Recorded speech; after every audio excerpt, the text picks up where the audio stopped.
আসসালামু আলাইকুম প্রিয় দর্শক। চাঁপাইনবাবগঞ্জে ভোররাতে ককটেল বানাতে গিয়ে ভয়াবহ বিস্ফোরণে ২ জন নিহত এবং ৩ জন গুরুতর আহত হয়েছেন।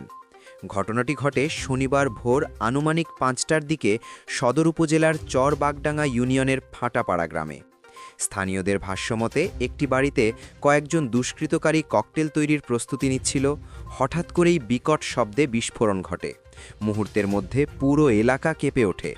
বিস্ফোরণের তীব্রতায় ঘটনাস্থলেই ২ জনের মৃত্যু হয়।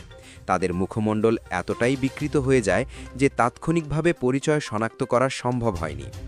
এই ঘটনায় গুরুতর আহত হন ৩ জন: মোহাম্মদ বজলুর রহমান, মোহাম্মদ মিনহাজ এবং মোহাম্মদ শুভ। স্থানীয়রা দ্রুত তাদের উদ্ধার করে হাসপাতালে নিয়ে যান। পরে অবস্থার অবনতি হলে উন্নত চিকিৎসার জন্য তাদের পাঠানো হয় রাজশাহী মেডিকেল কলেজ হাসপাতালে। পুলিশ জানিয়েছে, যে বাড়িতে বিস্ফোরণটি ঘটে সেখানে ককটেল তৈরির বিভিন্ন সরঞ্জাম পাওয়া গেছে। অর্থাৎ এটি কোনো দুর্ঘটনা নয়, বরং পরিকল্পিতভাবে বিস্ফোরক তৈরি করার সময়ই এই ভয়াবহ ঘটনা ঘটে।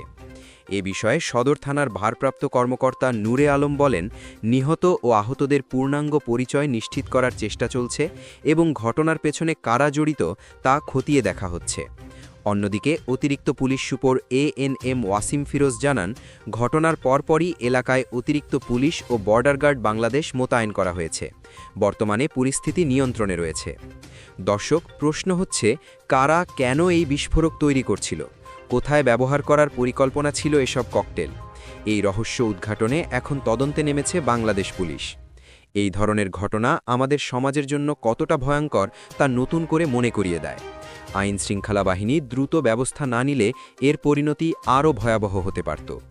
প্রিয় দর্শক, আপনি যদি চান দেশের এমন গুরুত্বপূর্ণ ও ভয়ঙ্কর ঘটনার আপডেট সবার আগে পেতে, তাহলে এখনই ভিডিওটি লাইক দিন, আপনার মতামত কমেন্টে লিখুন, আর আমাদের চ্যানেলটি সাবস্ক্রাইব করে পাশে থাকা বেল আইকনটি চাপতে ভুলবেন না।